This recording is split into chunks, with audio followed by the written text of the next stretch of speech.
Well, today marks 100 days in office for Arkansas Governor Sarah Huckabee Sanders. She spoke to a crowd of supporters on the front lawn of the governor's mansion this afternoon to celebrate that milestone.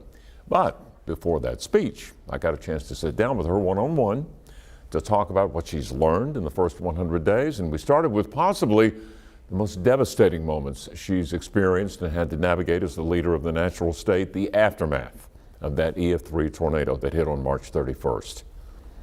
Hearing the stories of people huddled up in their homes, my own family huddled in a closet under the stairs about a quarter mile from where the storm hit.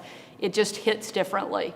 You get all the politics out of the way, all of the partisanship out of the way, and you really just focus on what does this person need and how can I get that to them as quick as possible.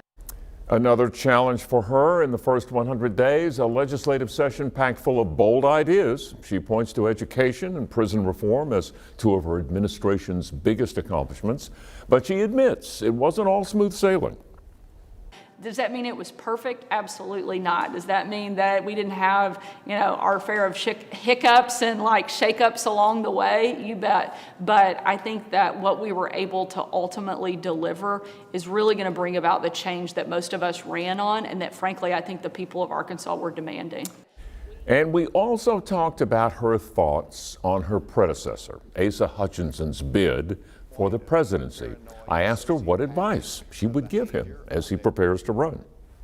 The advice I would give is the same advice I'd give to any candidate, no matter what office you're running for, and that's to be yourself. Because if there's anything that I have learned is that the electorate, no matter if you're in Arkansas or Iowa or South Carolina or California, they can spot a fraud real quick. So always be who God created you to be.